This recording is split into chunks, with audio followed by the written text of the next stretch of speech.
Of your name and ask a question. We're going to designate who is going to ask the question. Okay. Thank you very much.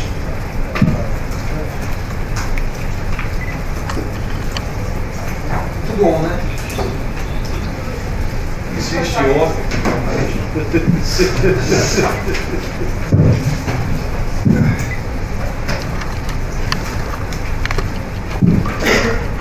Bom, pessoal, vou iniciar em face do conhecimento que eu tenho com a maioria de vocês. Então, agradeço a oportunidade que nos é dada de explicarmos a participação específica do nosso presidente e da presidência da República por meio do Senado nessa atividade tão importante. Quero agradecer a cooperação do embaixador Norberto, que veio aqui para tratar dos aspectos técnicos referentes a esses dois eventos tão importantes nos quais nós estamos inseridos. Vai ser a reunião do G20 e a própria reunião do BRICS. Claro que os eventos transcorreram ao longo do dia e transcorrem lá no nosso país. Em função disso, nós nos colocamos à disposição para respondermos a cada um de vocês. Tudo bem? Thalita. Boa.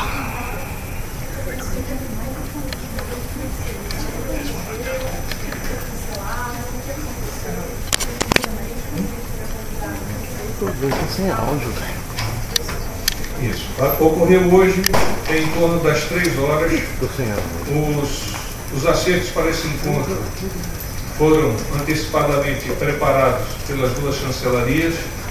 Estava acordado que ocorreria hoje à tarde, em um determinado momento. Não obstante, ontem nós recebemos uma solicitação do governo francês, da equipe do cerimonial do governo francês, convidando o nosso presidente a compartilhar com o presidente Macron às 11 horas da noite, que nós havíamos chegado ontem, e como que o presidente declinou dessa possibilidade, ficamos ao longo do dia buscando uma possibilidade de insertarmos esse encontro, esse bate-papo entre os dois presidentes, e isso de fato ocorreu. Foi um encontro extremamente positivo. Foram tratados aspectos relativos ao meio ambiente, ao Pacto de Paris, foram tratados temas referentes à fronteira Brasil-Guiana Francesa.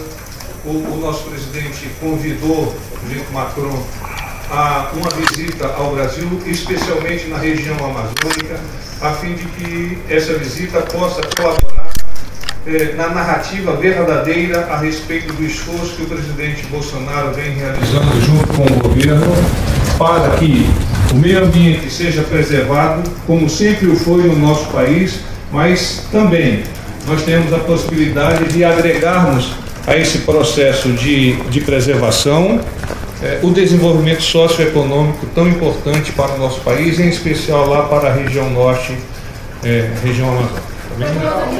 Cristina. Eu queria entender melhor o vai e vem dessa reunião com o presidente Macron, porque foram várias informações diferentes ao longo do dia. O senhor já disse que estava tudo acertado para um encontro bilateral. Aí o presidente francês convidou o presidente brasileiro para um encontro às 11 da noite. Exatamente, às 11 da noite, ontem. Mas por que a negação? Então eu não preciso comentar mais nada, porque você já fez o seu comentário. Não, pois é, mas aí só para entender, aí o governo brasileiro declinou. Claro. E aí, então, como é que foi acertado esse encontro? Então, hoje, ao longo do dia, os nossos cerimoniais estabeleceram os contatos e nós conseguimos um encaixe de horário e os dois presidentes estiveram presentes na região da Red Zone e conversaram por cerca de meia hora. Você diria que foi um encontro amistoso? Claramente amistoso, porque seria inamistoso? Não, de forma alguma. Mas foi um bate-papo que você falou, né? Foi um bate-papo entre presidentes, é uma atividade de Estado. Mas esse encontro bilateral, por favor, vamos lá então. Esse encontro bilateral que tinha sido anunciado esse não aconteceu, isso foi cancelado, certo? Sob ponto de vista diplomático, o embaixador pode me ajudar, sob ponto de vista diplomático não ocorreu. Não obstante, é possível que existam encaixes nas agendas dos presidentes, existe um termo técnico, e esse encaixe foi realizado de forma que se configurou esse encontro com uma capacidade bastante interessante de discutir temas de interesse de ambos os países. Mas quem fazia o cancelamento dessa bilateral? Não, o presidente não atendendo a solicitação às 11 horas da noite, a equipe francesa então aguardou um melhor momento para estabelecer esse encontro, e a oportunidade ocorreu hoje à tarde. Houve um erro de comunicação entre as duas equipes, porque a comitiva francesa falou, vários membros da comitiva francesa falaram que ficaram sabendo que haveria uma reunião bilateral formal. Olha, isso efetivamente não deve ser creditado, não sei exatamente quem deu essa informação, porque você há de supor que quando duas equipes de cerimonial de dois países tão importantes com histórico de diplomacia qualificado no mundo inteiro, você acha que não haveria um contato entre essas equipes? Outra pergunta. Beatriz Bursalão, eu queria entender exatamente. Houve um acerto para uma reunião bilateral formal. Depois, a equipe francesa convidou o presidente Bolsonaro para um jantar às 11 horas da noite. Jantar não, um encontro. Substituiria essa Ele não aceita e aí é cancelada a bilateral no dia seguinte. Aí nós iríamos encontrar um tempo, e isso ocorreu, um tempo para que esse encontro pudesse ser efetivado. Porque a gente recebeu a informação oficial apenas de que a reunião estava cancelada. Porque no momento que nós passamos a informação para você, nós não tínhamos a convicção de que se efetuasse esse encontro na parte da tarde. O governo francês pediu para trocar o encontro bilateral pela... Deixa eu só fazer uma pergunta para vocês. Nós estamos aqui na reunião do G20 para tratarmos de G20 e BRICS. Vocês estão preocupados com um encontro que aconteceu?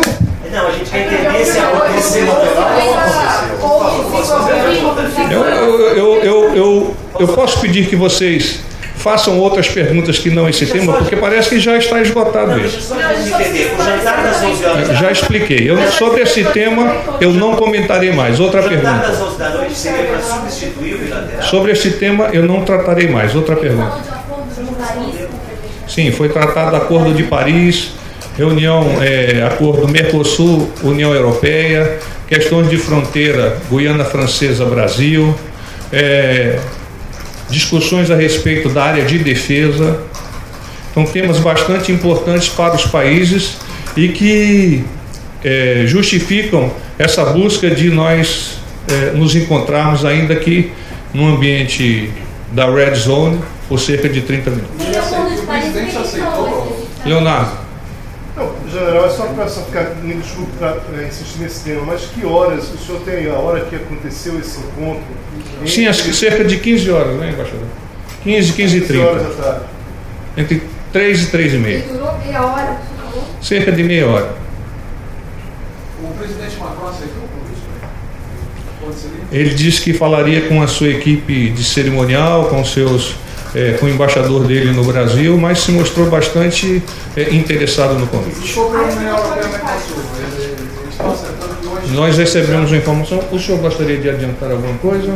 Eu conversei com o embaixador Otávio Brandelli, que está em contato com o ministro Araújo lá em Bruxelas. Aliás, ele retorna hoje, horário Bruxelas, às 10 horas da noite.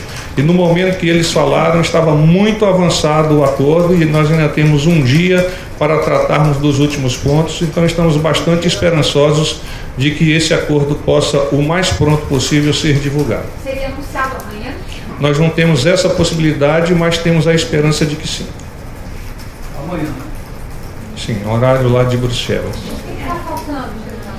Eu não tenho essa informação, Cristina. Em relação ao acordo de Paris, a Secretaria de Agência Alemã, desculpa o meu jurista, está muito bom. Eu queria perguntar qual é a posição do governo do Brasil na questão da proteção do clima e se o Brasil vai também assinar um comuniqué como sugeriu os Estados Unidos, o Japão ou também a União Europeia. Se o Brasil vai assinar o Acordo de Paris? Sim. Sim, o Brasil se mantém no Acordo de Paris. isso foi reiterado, presidente. Sim, o presidente tem reiterado isso. No comuniqué Sobre esse tema, Acordo de Paris? Não, vai estar dentro de um contexto maior, o comunicado que será G20 e BRICS. Aliás, do BRICS já deve ter sido difundido para vocês, o do G20 está sendo construído, de forma que, assim que a atividade tenha se encerrado, vocês vão receber os pontos que foram confirmados por todas as delegações. Estamos muito satisfeitos com o momento que vivemos, foi um dia bastante positivo, sob o ponto de vista do Brasil, e temos a expectativa que amanhã, de igual forma, assim ocorra.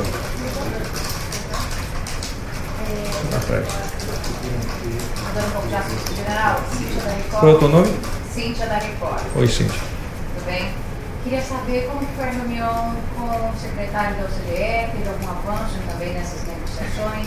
Nós tivemos 2 reuniões hoje pela manhã, antes mesmo de chegarmos aqui ao complexo, uma com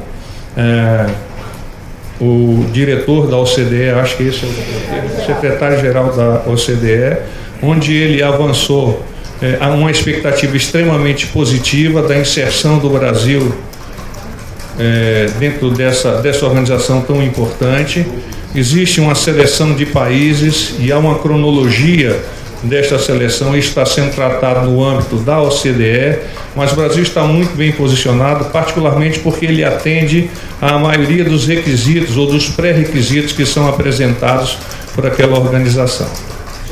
Depois nós também tivemos o representante do Banco Mundial, que de igual forma demonstrou o apreço que tem sobre o Brasil e sobre as condições que o presidente Jair Bolsonaro tem colocado para a abertura do mercado, para uma atividade multilateral no aspecto de comércio, mas não apenas de comércio, em vários outros pontos que são muito importantes nesse ambiente globalizado que nós vivemos. Foi o presidente mesmo? Boa tarde, General Carlos Gil, TV Globo. Tudo bem, Gil? Além da OCDE, aliás, a OCDE foi tema também, além de outros temas com o presidente.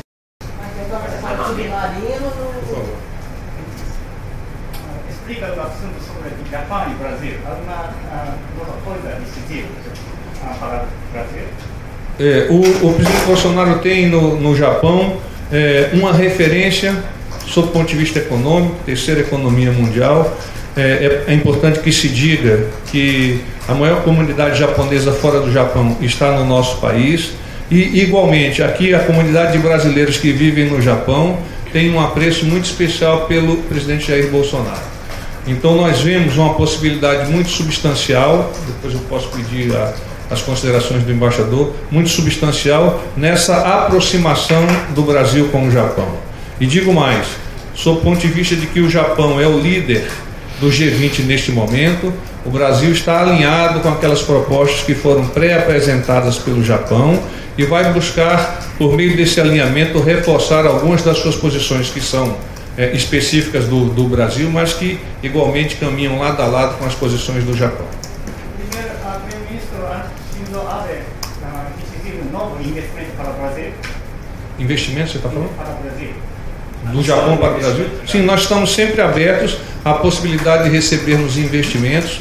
O Japão é um objetivo como parceiro comercial do Brasil, em vista da sua possibilidade de capitalizar a nossa economia, que está tomando um rumo muito adequado. Temos uma expectativa bastante positiva da aprovação da reforma da Previdência a curto prazo, e essa reforma é o ponto, digamos, de reforço, de partida, para que a percepção do mundo, sob o ponto de vista econômico e de estabilidade do Brasil, se configure cada vez mais positiva. E a partir desse aspecto positivo, desse domínio da narrativa no âmbito mundial, nós temos certeza que o fluxo de capital será ainda mais direcionado ao nosso país, reforçando esses relacionamentos bilaterais e multilaterais, e naturalmente reforçando também a nossa capacidade de cada dia mais produzirmos, termos emprego e trabalho, que é tão essencial para a nossa sociedade. Obrigado. General, Samir, da Agência Globo, pergunto para o senhor e também para o embaixador. Embaixador, eu peço sempre a gentileza, caso o senhor ache que possa colaborar, eu não quero dominar aqui o ambiente, mas eu acho que é muito importante. Será muito bem-vinda a sua colocação. A gente sabe que nos bastidores a questão do clima é um dos temas de maior dificuldade para a redação de um comunicado final. A gente gente sabe que os Estados Unidos estão de um lado, países europeus estão do outro. A gente tem ouvido que a posição dos Estados Unidos é grande sobre alguns países, ouve-se o Brasil como esses países que estariam sendo pressionados. Como é que o Brasil, o que o Brasil gostaria de ver nesse comunicado final? Qual a redação, qual o tom que o Brasil acha que seria o mais apropriado para esse comunicado final? Eu gostaria de colocar a sua exposição. Obrigado, general. Como em todos os anos, recentemente, o tema de mudança do clima é um dos temas mais complexos, delicados das cúpulas do G20 e de outros grandes foros internacionais, não é exclusivo do G20. Quem acompanha, por exemplo, um pouco da vida do G7, sabe que lá também há já há algum tempo dificuldades nessa área. Concretamente, nesta cúpula e na declaração que vai resultar desta cúpula, de novo não é exceção, a negociação está em curso, como está em curso a negociação de vários outros parágrafos que ainda não estão inteiramente acordados, é natural, normal. Quanto à pergunta do que o Brasil gostaria de ver, né, refletido na declaração, são as posições, naturalmente, as posições do Brasil, como é a posição, como é o que desejam todos os outros países, que as suas posições sejam refletidas no texto. E a posição do Brasil nessa matéria é a que o general recordou há pouco. O Brasil se mantém membro do acordo, se mantém parte signatário do acordo de Paris, e não há nenhuma dificuldade por si só de mencionar o acordo de Paris e a sua implementação, coisa que já foi dita e repetida neste governo em documentos oficiais, inclusive declarações de ministros, recentemente, declarações de ministros do G20, eu quero dizer, não declarações individuais de ministros nossos, declarações de ministros do G20, ministros de Minas, de Energia e Meio Ambiente, que se reuniram no Japão, e igualmente importante para nós, como para a totalidade dos países em desenvolvimento, é recordar as obrigações, compromissos dos países desenvolvidos em matéria de financiamento aos países em desenvolvimento para a implementação do Acordo de Paris nos termos do próprio acordo. Obrigado. Vamos lá, vamos de novo aqui, depois a gente vai para você aqui. Vamos lá. Embaixador, e sobre tem alguma evolução sobre o subsídio agrícola em relação ao que aconteceu há 2, 3 semanas na Jornada de Comércio? Ou fica aquela coisa de maioria? Como eu disse, há alguns parágrafos que ainda estão em negociação. A reunião dos Sherpas, que é a instância, né, que negocia a declaração na sua forma final, vai ser retomada hoje em algum momento.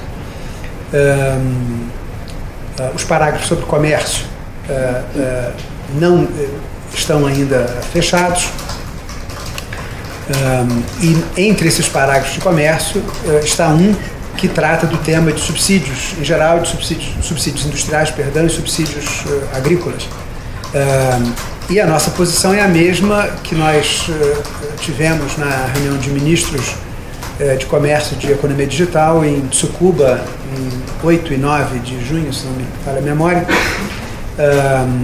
que é conhecida, imagino, por todos, de que para o Brasil, como para tantos outros países do G20, é muito importante o tratamento equilibrado do tema.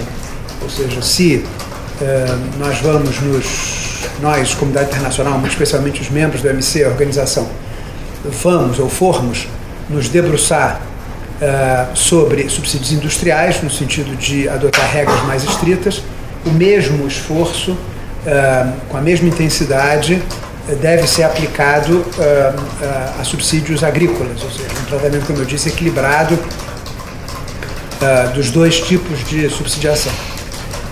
Para responder concretamente à pergunta, a negociação não se concluiu, portanto, eu não tenho como agora dizer como exatamente será o texto mas trabalharemos, como já vimos trabalhando há muito tempo, para que, evidentemente, reflita as posições e os interesses do Brasil. Mas esses são Obrigado, temas por favor. mais difíceis. Só complementando, esses dois temas mencionados, o Acordo de Paris e os subsídios, o mesmo tratamento, os subsídios industriais e agrícolas, esses são os dois temas mais sensíveis que dificultam a redação desse acordo final? Comércio, ou seja, comércio, há vários aspectos, né, de comércio, e meio ambiente são dois dos temas difíceis nessa cúpula, como foram nas cúpulas... Como em todas as cúpulas. Né? Em comércio, há o tema de subsidiação, há um outro tema também difícil, delicado, complexo, que é o que se chama, o tema como é conhecido, de excesso de capacidade de produção de aço. Há um trabalho do G20 em curso, há uma instância, Foro Global se chama, uma instância do G20 que trata do assunto, e é um tema que continua requerendo bastante diálogo, negociação, consultas, para vermos se é possível chegar a um consenso em como seguir tratando do assunto no âmbito do G20. Obrigado. If you want to ask in English, no problem. Okay. Not in German, though. No. Yes.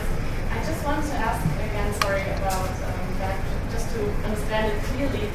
So, at the last summit in Buenos Aires, the United States decided not to sign the communique with respect to climate change. And I was wondering, would Brazil be not inclined to sign? So is it an option not to sign this agreement at G20? I'm not in a position to answer this question. As everybody else, we are currently determined to help all members of the G20 to reach consensus on this issue and in all other issues that are before the leaders. So it's not for me to speculate whether or not we'll have a text. Everybody's working to have a text, and Brazil, as always, will certainly contribute to consensus building. Embaixador, só para a gente ter essa resposta em português, qual é exatamente o ponto de discordância do Brasil nesse aspecto desse documento? Eu não disse que o Brasil tinha um ponto de discordância. Não falou. Mas eu dei a entender que não há ainda um consenso, portanto há uma discordância. Não, mas não necessariamente do Brasil. Se eu quero dizer, há uma discordância, como uma discordância em vários outros temas, né? De novo, num processo absolutamente normal na preparação de um texto que, como vocês sabem, é um texto muito longo, tipicamente muito longo. Vocês não sabem deste texto, mas não há declaração do G20 curta, não é? Ou simples, é um conjunto muito grande de temas, uns de mais fácil consenso, outros de mais difícil consenso. Como eu dizia, esses dois temas, mudança do clima e comércio, em comércio vários aspectos, são dois dos temas difíceis. O que eu disse, sim, eu não disse que havia uma discordância do Brasil. O que respondi, disse em resposta a uma pergunta do colega de vocês, qual era a posição que o Brasil gostaria de ver refletida, né? Ou as posições que o Brasil gostaria de ver refletidas no texto. E aí eu disse, ou seja, não há nenhuma dificuldade da nossa parte de fazer referência ao Acordo de Paris, à sua implementação, e o nosso especial interesse, como de outros países do G20, repito, na reafirmação dos compromissos, responsabilidades dos países envolvidos em matéria de financiamento aos países em desenvolvimento para o cumprimento do Acordo de Paris. Obrigado, Gil.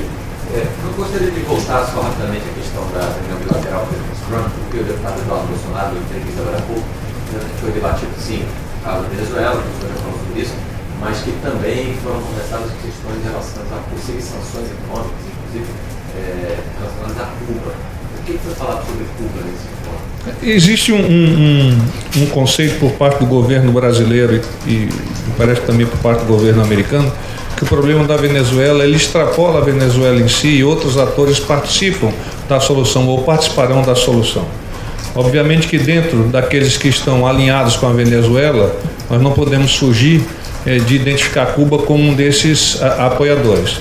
Então, num conceito maior, onde deve-se imaginar que é por meio da pressão econômica que nós vamos conseguir viabilizar a democracia na Venezuela, todos aqueles apoiadores que possam insertar algum suporte financeiro à Venezuela poderão eventualmente vir pode vir a ser analisado alguma ação para que haja uma desidratação desse suporte. Vocês estão falando então especificamente de uma atuação com relação a Cuba? Não, eu estou falando especificamente da necessidade que nós temos de encontrar uma solução para a Venezuela, e essa necessidade passa, entre outros aspectos, pelo aspecto econômico e, como eu disse, com a desidratação no suporte ao governo do Maduro. Sobre essa questão, posso complementar? Bom, vamos primeiro aqui, depois eu volto para você, tá bem? O presidente tweetou e conversou com o presidente da Espanha sobre as investigações acerca do militar preso com droga no avião da FARC. O senhor fala sobre o que conversar o presidente Jair Messias Bolsonaro expressou seu agradecimento pela forma profissional como a polícia espanhola e os órgãos referentes ao caso estabeleceram bem a delimitação de quem era o responsável pelo crime, e a partir dessa delimitação liberou inclusive o restante da tripulação para dar continuidade ao seu trabalho. Eu gostaria de reforçar que o presidente Jair Messias Bolsonaro, bem como o Ministério da Defesa, o Comando da Aeronáutica, o país como um todo, não pode admitir desvios dessa natureza, em particular de elementos que estão vestindo a farda, uma farda tão respeitada como é a farda da Força Aérea Brasileira, como são as fardas das Forças Armadas Brasileiras. Então, o que se deseja a partir deste evento tão dantesco é que o mais rápido possível seja apurado e que seja punido o responsável, na forma da lei, naturalmente. General, o senhor mencionou que a solução para a questão da Venezuela passa por outros atores, e formas de desidratar a economia. Os Estados Unidos, argumentam que China e Rússia dão suporte, que ainda reconhecem Nicolás Maduro como o presidente legítimo da Venezuela. Hoje o presidente Bolsonaro teve uma reunião dos BRICS. Ele não chegou a mencionar a Venezuela. Se ele está preocupado com Cuba, por exemplo, por que ele não mencionou esse tema como Rússia e China? Ao final da declaração do presidente Jair Bolsonaro, ele citou a Venezuela, sim, no intuito de que aqueles que estavam sentados à mesa, os BRICS, que encontrassem posições que pudessem favorecer o retorno da democracia àquele país. Outra coisa, ele vai se encontrar com uma chanceler Angela Merkel, ou chegou a se encontrar, tem alguma coisa prevista? Com quem? Com a Angela Merkel. Ele encontrou-se com a Angela Merkel na Red Zone, conversaram. Conversaram sobre o quê? Eu não tenho a informação porque eles estavam numa zona reservada, mas foi uma conversa rápida, mas bastante amigável, vê-se inclusive por meio de fotografias que estão circulando nas mídias sociais. Alguém acompanhava o evento? Estava o ajudante de ordem.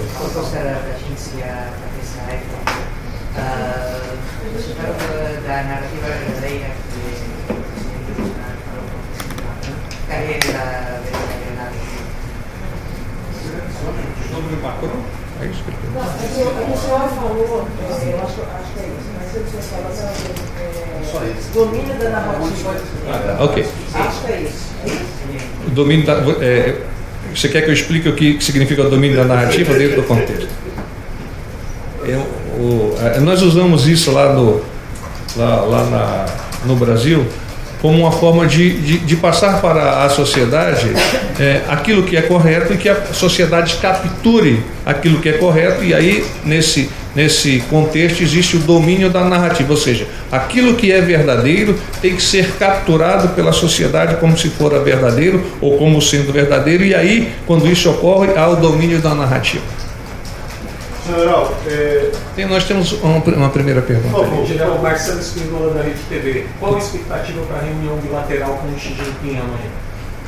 As expectativas são sempre positivas nas reuniões bilaterais, porque é a oportunidade de olho no olho nós colocarmos os nossos interesses e identificarmos quais são os interesses dos nossos interlocutores.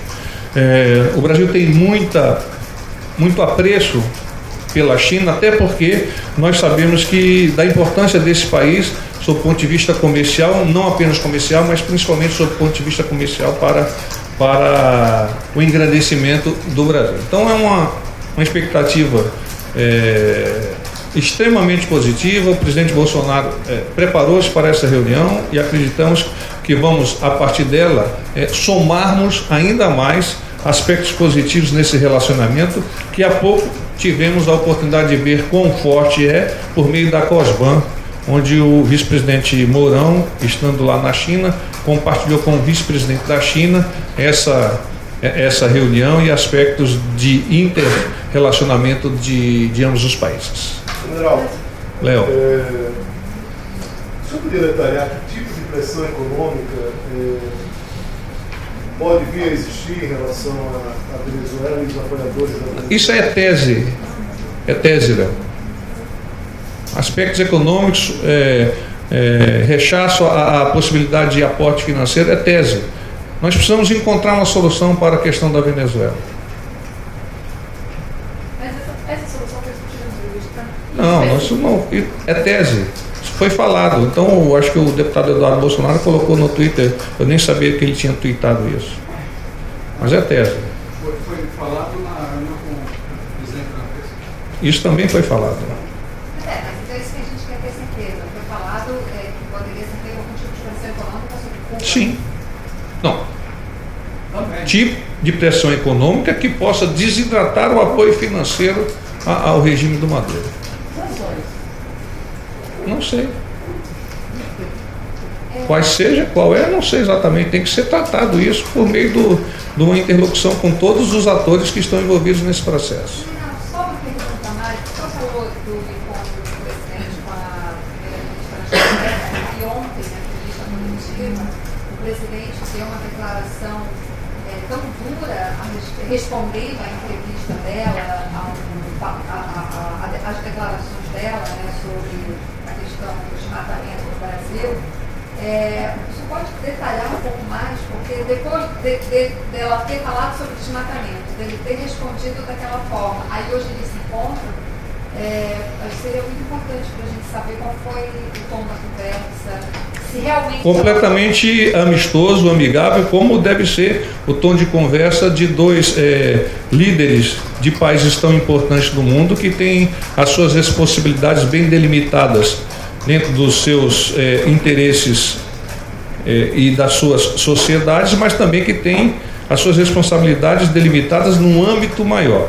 Eu gostaria de valer-me de um texto que nós encaminhamos a algum órgão de imprensa, me parece que foi o SBT. O presidente Jair Bolsonaro vem atuando de forma firme e contínua para adequar a política ambiental do nosso país, outrora desalinhada dos interesses da sociedade brasileira, com uma postura contrária a radicalismos que inviabilizem o desenvolvimento socioeconômico nacional. Essa determinação provoca, eventualmente, surgimentos de antagonismos com interesses pouco transparentes, gerando percepções equivocadas de gestão do presidente sob o ponto de vista do contexto internacional.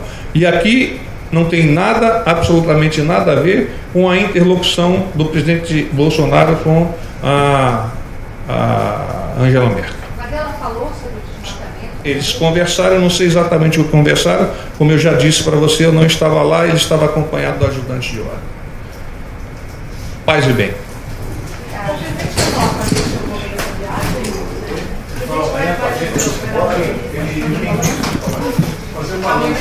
Amanhã é hoje.